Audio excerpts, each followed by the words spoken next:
अदावर्द नाजरीन, प्रोग्राम मुलाकात के साथ स्पीकर टीवी से महबूब भट्ट आपकी खिदमत में हाजिर है। आज हमने एक ऐसी शख्सियत को चुना है जिनका, अगर मैं ये कहूँ कि बरतानिया के फनकारों पर एक बहुत बड़ा एहसान है, तो गलत ना होगा। बरतानिया में ड्रामा हमेशा या तो पाकिस्तान से ड्रामे के फनकार आते हैं तो हुआ है, तो या फिर अगर हुआ भी है तो लोकल सतह पर हुआ है, नेशनल सतह पर कोई ऐसा काम नहीं हो सका। हम अक्सर इस बारे में लिखते रहते थे, आपको बताते रहते थे कि बरतानिया के अंदर पाकिस्तानी उर्दू पंजाबी फनकारों की कमी नहीं है, उनको सिर्फ रहनुमाई चाहिए, उनको गाइडेंस चाहिए। और ये काम किया एक ऐसी शख्सियत ने जिनका ड्रामे के अंदर एक बहुत बड़ा मुकाम है। आप बल्गारिया से तशरीफ लाए और यहाँ पर आकर उन्होंने हीर रांझा के नाम से समा के प्लेटफॉर्म से एक ड्रामा पेश किया। जनाब सैफ रहमान साहब आज हमारे यहाँ तशरीफ फरमा है, उनसे बातचीत करते हैं। सैफ साहब आपको खुश आमदीद कहते हैं और आपकी बात की, आपके ड्रामे की तारीफ करते हैं कि आपने माशाल्लाह बहुत अच्छा काम किया। जी, भट्ट साहब बहुत बहुत शुक्रिया आपका। सबसे पहले तो मैं आपका और आपके टीवी का मैं शुक्रगुज़ार हूँ कि मुझे आपने इस काबिल समझा और मुझे दावत दी कि मैं आपके प्रोग्राम का हिस्सा बन सकूँ। बहुत बहुत शुक्रिया आपका। अच्छा, ये बताइए कि ड्रामे में ज़ाहिर है आपका एक बहुत वसी तजर्बा भी है। आपने पाकिस्तान में, बल्गारिया में और अब बरतानिया में आकर ड्रामे की तरवीज और तरक्की के लिए काम किया। तो ये बताइए कि क्या ये आपको शौक है या आपका प्रोफेशन है? जी, शौक भी है मेरा और बचपन से ही मुझे शौक था कि मैं एक्टिंग करूँ, ड्रामों में काम करूँ। तो पाकिस्तान से जब मैंने ये स्टार्ट किया स्टेज ड्रामों में, उस वक़्त हम ओपन एयर ड्रामे किया करते थे। तो आपको तो मालूम है जब शौक कभी नहीं मरता। तो फिर मैं यंग एज में ही मैं बुल्गारिया चला गया।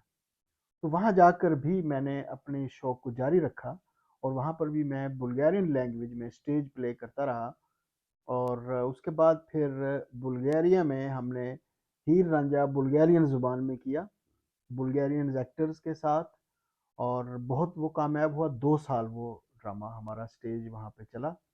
अल्लाह का शुक्र है, अल्लाह ने बड़ी अच्छी कामयाबी दी। और फिर जब मैं यहाँ आया यूके में तो मैंने इस चीज़ को देखा कि वो चीज़ नहीं मिल रही हमारे लोगों को एंटरटेनमेंट में जो एक उनको मिलनी चाहिए स्टेज के हवाले से मैं बात करना चाहता हूँ कि स्टेज प्रोग्राम वो नहीं मिल रहा ड्रामा जो एक्चुअल स्टेज ड्रामा होना चाहिए। तो फिर मैंने यहाँ पर समा आर्ट काउंसिल का मुझे पता लगा। तो मैंने पामीला जी और इसी तरह टैन भाई तनवीर मलक साहब एक उनसे मुलाकात की तो उनको मैंने अपना आइडिया बताया। उन्होंने कहा कि ये मेरा आइडिया है और मैं ये चाहता हूँ कि प्रॉपर थिएटर हो, प्रॉपर स्टेज ड्रामा किया जाए और मेरे पास हीर रांझा का मैंने स्क्रिप्ट लिखा हुआ है, तो क्यों ना इस पर हम काम करें। खैर काफ़ी अरसा लगा हमें टीम बनाते-बनाते, लेकिन मेरा आइडिया ये था कि लोकल एक्टर जितने भी हैं, जैसे कि आपने कहा कि यहाँ पर लोकल एक्टरों की, आर्टिस्टों की, सिंगर्स की कमी नहीं है, लेकिन उनको एक प्रॉपर अगर प्लेटफ़ॉर्म मिल जाए, जिस पर वो अपना काम करें और अपने हुनर को दिखाएँ, तो वो अपने आने वाली नस्लों के लिए भी एक अच्छा आपको प्लेटफ़ॉर्म मिल सकेगा। तो मैंने इसलिए फिर लोकल आर्टिस्टों के साथ हीर रांझा बनाया, इसको तैयार किया, इसको हमने तकरीबन 6 माह से ज़्यादा हमने रिहर्सल की और अल्हम्दुलिल्लाह इसके अभी 3 शो हो चुके हैं और मज़ीद भी अभी इसको हमने आगे लेकर जाना है नेशनल वाइज़। अच्छा, आपने ये आइडिया आपके ज़हन में कैसे आया कि लोकल फनकारों के साथ आप ड्रामा करें? देखें जी, लोकल फ़नकारों के साथ एक तो ये है कि लोकल फ़नकारों को प्लेटफ़ॉर्म मिलना चाहिए। पाकिस्तान से जो आर्टिस्ट आते हैं, स्टेज प्ले करते हैं, वो हमारे जो लोकल एक्टर हैं, उनको ज़्यादा चांस नहीं देते हुँ। कि वो अपनी सलाहियतों को दिखा सकें। और उसके अलावा ये भी है कि जब आप लोकल आर्टिस्टों को इस्तेमाल करते हैं, तो वो अपने उस कल्चर के साथ भी ज़्यादा जी। जुड़े रहते हैं। ये अ, भी एक मेन यही रीज़न मेरा और जी। अगला सवाल था। बहरहाल आप जी। बात को जारी रखें। अब दूसरी दूसरी बात जो सबसे जो मेन था, वो ये था कि बड़े अफ़सोस के साथ ये कहा जाता है, ये बात हकीकत है कि जो स्टेज ड्रामा है, वो हमारे कल्चर से ख़त्म होता, जी हाँ, ये बात ठीक है बिल्कुल जी, ख़त्म हो गया बिल्कुल। मतलब कि 90 के बाद, 92 के बाद कोई हम कोई इस तरह का कोई बड़ा नाम पैदा नहीं कर सके स्टेज फ़ील्ड में, ठीक है जी। जो जिसको आप एक्टर कह सकें, जैसे ख़याम सरहदी, मोहम्मद कबीर ख़ान, जी, शकील अहमद, जमील फ़खरी, अमानुल्लाह, अलबेला साहब। अलबेला साहब जी, और जनाब सुहेल अहमद साहब, ये वो लोग थे जो स्टेज से पैदा हुए। बब्बू बराल, ये बड़ा फैमिली ड्रामा किया करते थे, ठीक है? और इस चीज़ की बहुत ज़्यादा कमी थी। और जब यहाँ मैं आया, बुल्गारिया से जब मैंने यहाँ आकर स्टेज ड्रामे देखे, तो बड़ा दुःख हुआ क्योंकि वही चीज़ें जो पाकिस्तान में हो रही थी, वो भी यहीं हो रही हैं। आप 2 कुर्सियाँ रख लेते हैं, प्लास्टिक की बोतल पकड़ी और मार कुटाई शुरू हो गई, और फिर वो कोई स्टोरी का कोई पता नहीं, स्टोरी लाइन क्या है, कहाँ जा रहा है, ये वो। तो ये आप इसमें एक्टर की हेल्प नहीं कर रहे आप। उसको, जो उसके अंदर सलाहियत है एक्टर की, उसको आप बाहर नहीं लेकर आ रहे। तो अगर प्रॉपर थिएटर किया जाए जिसमें बाकायदा रोल हो, बूढ़े का रोल, बाबे का रोल, चरसी का रोल, किसी माजूर इंसान का रोल, ठीक है, ठीक है, इन चीज़ों से आप एक्टरों की सलाहियतों को बाहर लाते हैं। हुँ। तो जब उनकी सलाहियत बाहर आएंगी तो उनको भी पता लगेगा वो कितने पानी में है। अच्छा, ये बताइए कि जैसे कि मैंने अर्ज़ किया है कि अ, यहाँ का फ़नकार बहरहाल एक फ़नकार तो है, पैदाइशी फ़नकार है, उसको गाइडेंस की ज़रूरत है जी बिल्कुल। और उसको किसी चीज़ की ज़रूरत नहीं है। आपने यहाँ के फ़नकार के अंदर टैलेंट को कैसे महसूस किया? क्या वाक़ई वो इस काबिल है कि स्टेज ड्रामे को मुकामी फ़नकारों के साथ जारी-ओ-सारी रख सके? जी बिल्कुल, क्यों नहीं। लेकिन वो फिर वो जो ये जो चीज़ें हैं ना, जो हमारे एक ज़हनों में बैठी हुई हैं, जो इस वक़्त पाकिस्तान में जो थिएटर का हाल है, सबसे पहले तो हमें ये चीज़ें अपने दिमाग से बाहर निकालनी पड़ेंगी। मिसाल के तौर पे मेरी जितनी भी लोगों से बात हुई, वो कहते, मैंने कहा जी मैंने स्क्रिप्ट लिखा है, तो वो कहते हैं यार ये फ़िल्म-बदी नहीं हो सकदा काम। हुँ, हुँ, हुँ। सही। यार वो तो खलो के फिर वो जुगता मार देने ते हुँ, हुँ। ओ इस तरह।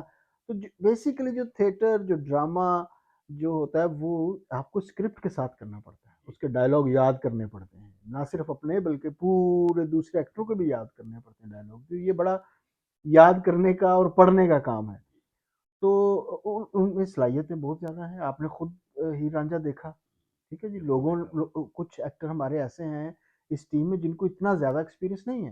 हुँ, कुछ अवार्ड विनर एक्टर हैं, जैसे ज़रका अहमद हैं, उसके साथ अनवर शाह साहब हैं, ठीक है जी, फराह हैं। तो ये इनका एक्सपीरियंस है।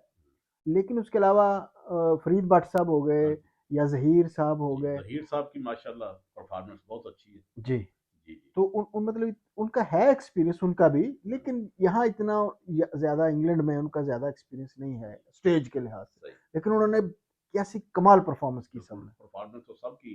अच्छा, ये ज़बरदस्त। बताइए कि अज़ीम फ़नकार निज़ामुद्दीन मिर्ज़ा सुल्तान बेग ने एक मौके पर कहा था कि जब मैं रेडियो पर प्रोग्राम पेश करने गया, जब ऑल इंडिया रेडियो होता था, पाकिस्तान रेडियो नहीं बना था अभी, तो कहते हैं कि वहाँ पर मैंने फ़ील किया कि मैं स्क्रिप्ट जो है उसको ठीक तरीके से नहीं पढ़ता। कहते हैं फिर मैंने कहा जी मुझे फ़िल्म-बदी बात करने दें, और मैंने भी ये फ़ील किया है कि जो फ़िल्म-बदी बात होती है, वो बात बंदा ज़्यादा रवानी से कह सकता है। लेकिन जो डायलॉग याद करने वाली होती है, अगर कोई डायलॉग भूल जाए तो फिर क्या होता है? फिर वहाँ फ़िल्म-बदी का काम आ जाता है। जी, फिर वहाँ आप आपने सिचुएशन को कंट्रोल करना यानी होता है। थोड़ा-सा माइंड को अलाइन रखना पड़ता है। ज़रूरी है, आप हुँ, 100% फ़िल्म-बदी नहीं कर सकते। जी, जी, मिसाल के तौर पे आप ड्रामा कर रहे हैं, कोई लैला मजनू कर रहे हैं आप जी, ड्रामा, जी, या अनारकली ड्रामा कर रहे हैं, या टीपू सुल्तान के बारे में कर रहे हैं, तो आप 100% तो फ़िल्म-बदी नहीं कर सकते। बिल्कुल सही। उसमें कुछ चीज़ें आपको लिखनी पड़ेंगी, पढ़नी पड़ेंगी, याद करनी पड़ेंगी।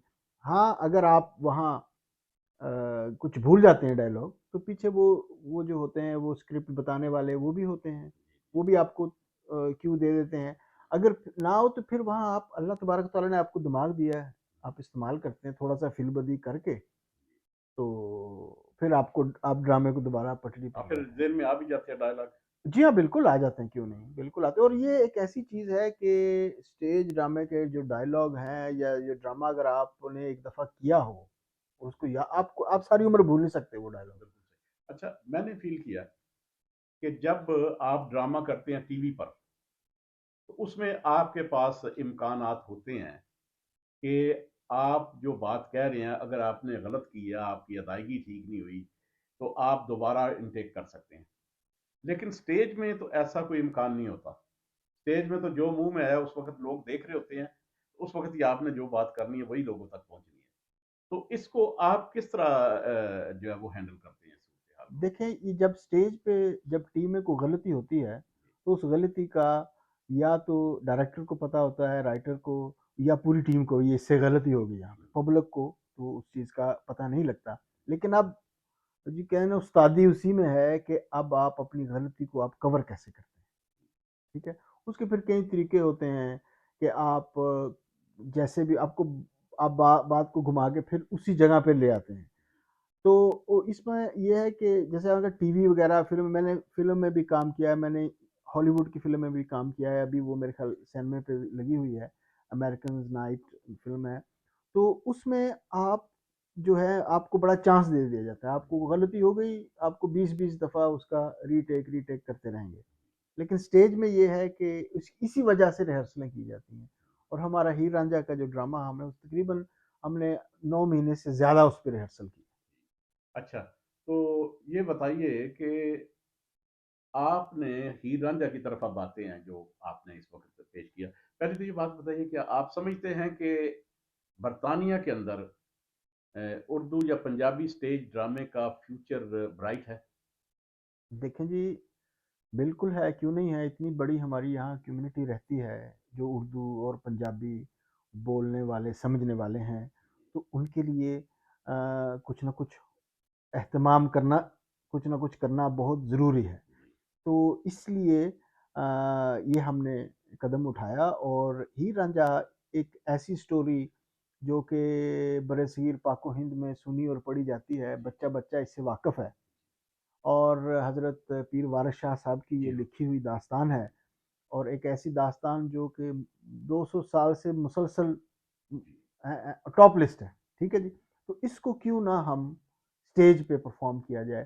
तो हमने वो कोशिश की कि हमने फ़िल्म से हट के कोशिश की, हमने थोड़ा-सा इसको जी हाँ, मैंने देखा कि थोड़ा-सा डिफरेंट है। डिफरेंट है, जी स्टेज हाँ, जी, स्टेज के लिहाज से थोड़ा-सा कोशिश की, सूफ़ी रंग भी इसमें हो, क्योंकि वारिस शाह साहब हाँ जी। का की ये दास्तान है। तो इस इससे आपकी जो यंग जनरेशन है, मैंने जितने भी यंग बच्चों से पूछा कि आपको पता है हीर रांझा कौन है? वो नहीं जानते। हाँ जी, सही उनको है। रोमियो जूलियट का पूछ लें, क्योंकि उनके वो जब उनको कोई चीज़ मिली ही नहीं यहाँ हाँ पे जी, हाँ देखने जी। को, बताने को, तो उन बच्चों को क्या पता? तो जी। अच्छा, ये चीज़, एक सवाल बार-बार मेरे ज़हन में आ रहा है कि यहाँ पर बच्चों की ज़ुबान जो है वो बोलते उर्दू और पंजाबी हैं, लेकिन उसका लहज़ा इंग्लिश होता है। यानी ज़रका ने 2-3 लफ्ज़ ऐसे बोले, जी, जिसमें मैंने भी देखा था कि इसने अंग्रेज़ी ज़ुबान के लहज़े का तड़का लगाया। जी। तो आप क्या समझते हैं कि ये लैंग्वेज बैरियर जो है, ये इसको हल किया जा सकता है, या आप एक नया कल्चर जो है वो मुतारफ़ करवा रहे हैं कि जहाँ पर यह ज़ाहिर है कि यहाँ के लोगों के लिए जब आप ड्रामा लिखेंगे, तो फिर यहाँ के लोग ही देखेंगे।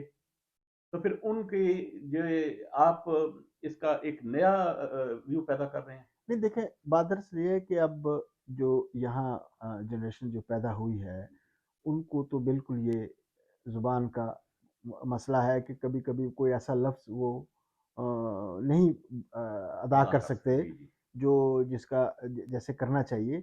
उसमें फिर आप ये देखें कि मिसाल के तौर पे वैसे मैं सोच रहा हूँ कि मिसाल के तौर पे जैसे ज़रका साहिबा ने एक मुसलसल एक लफ्ज़ ऐसा कहा जो इंग्लिश एक्सेंट में कह रही थी वो। अब उन्होंने जो कहा, अब जो अभी के बच्चों ने वो बैठ के ड्रामा देखा होगा, तो उनके ज़हन में आया होगा, यार अगर ये इस एक्सेंट के साथ काम कर सकती है, तो क्यों ना हम भी करें। भाषा को होता है ना, बैठ के यार मैं उर्दू नहीं बोल सकता, मैं पंजाबी अच्छी तरीके से बोल नहीं सकता, शौक मुझे बहुत है, ठीक है जी। और दूसरी बात ये कि अगर आप मिसाल के तौर पे, अगर हम यही टीम लेकर पाकिस्तान में जाकर स्टेज प्ले करते हैं, तो वहाँ कितना प्यारा और खूबसूरत हाँ जी, लगेगा। हाँ जी। अच्छा, यहाँ पर सन 2000 के बाद एक नया काम शुरू हुआ था, फ्यूजन। फ्यूजन यानी उर्दू, इंग्लिश और पंजाबी को मिला के कोई काम किया जाए, यानी कि बख्शी सलामत कवाल आए थे, जावेद सलामत वगैरह, उन्होंने यहाँ की इंग्लिश ग्रुपों के साथ मिलके तो एक फुजन नाम की एक कवाली जो है शुरू की, और वो काफ़ी मकबूल हुई। क्या आप समझते हैं कि उर्दू और इंग्लिश के, या पंजाबी और इंग्लिश और उर्दू के मिक्स डायलॉग्स के साथ आप एक नई चीज़ पैदा कर सकते हैं, जिद्दत पैदा कर सकते हैं इसमें? देखें, अगर तो बात ज़ुबान की है, म्यूज़िक में ये चीज़ बहुत आम है। अगर तो बात ये ज़ुबान की है, तो फिर हमें हमें कोशिश करनी चाहिए कि हम अपना जो Asian culture, Pakistani, India, Bangladesh, ये इस तरह की जो कहानियाँ या कुछ स्टेज ड्रामे हैं, इसको प्रॉपर फिर हम इंग्लिश में करें। ठीक है। मैं जो इस हक में हूँ कि जब अगर उर्दू में करना है तो फिर वो उर्दू ही हो, ठीक। पंजाबी में करना है तो फिर पंजाबी हो। जब आप इसको मिक्स करेंगे, ठीक है, वो एक मैसेज जाता है कि मिक्स हो रहा है, लेकिन इससे आपकी जो ज़ुबान जो है ना, वो तरक्की नहीं पाती। ये भी दुरुस्त है। और वे देखेंगे, हमारी जो पाकिस्तान में पंजाबी बोली जाती है, वो खालिस पंजाबी नहीं है। खालिस पंजाबी जो है वो ईस्ट पंजाब में है। हुँ, हुँ। और मैंने इधर ही इंटरव्यू किया अकरम राही का, और वो इसलिए उसका इंटरव्यू किया कि उसके लहजे में और उसकी गुफ्तगू में और उसकी गायकी में ठेठ पंजाबी जुबान इस्तेमाल की गई थी, जिसका मुझे भी पता नहीं है, क्योंकि मैं हुँ, पंजाब में पैदा हुआ। हुँ। तो आप क्या समझते हैं कि इन हालात में को आपके लिए मुश्किलात नहीं होंगी कि जब ठेठ पंजाबी बोलने वाले लोग ना हों, तो फिर आप इसको किस तनाजुर में देखते हैं? ठेठ पंजाबी को ज़रूरी नहीं कि आपने ठेठ पंजाबी में ही कोई चीज़ को ड्रामा बनाना है। तो अगर आपको, जैसे ज़हीर साहब ने कितनी प्यारी हाँ जी। उसमें पंजाबी बोली, ठीक है सराइकी ना? सराइकी, सराइकी जी उन्होंने जी। बहुत ही प्यारी खूबसूरत हाँ। अंदाज़ से बोला। तो इस तरह के आपको बहुत, इसीलिए तो मैं कहता हूँ कि इन लोगों को आगे आना चाहिए हम्म, और अपने टैलेंट को जो है वो शो करना चाहिए। जी। बहुत शुक्रिया सैफ साहब कि आप तशरीफ़ लाए हमारी दावत पर। आपका बहुत शुक्रिया। बहुत-बहुत शुक्रिया। इंशाल्लाह आपके आइंदा जो ड्रामे आएंगे वो भी देखेंगे। तो नाजरीन, जैसा कि आपने सैफुर रहमान साहब की गुफ्तगू में ये बात सुनी, मैं ये समझता हूँ कि जब बारिश का पहला कतरा होता है, जब गिरता है आसमान से, तो फिर बारिश शुरू होने के इम्कान पैदा हो जाते हैं। सैफुर रहमान साहब का इस मुल्क में आना और ड्रामे की तरवीज और तरक्की के लिए काम करना, ये एक प्यासे माहौल को पानी फ्राहम करने वाली बात है। और यकीनन इनकी इस काविश को खराज तहसीन भी पेश किया जाएगा, और इसमें यहाँ पर पंजाबी और उर्दू ड्रामे की तरवीज तरक्की भी होगी। बहुत शुक्रिया।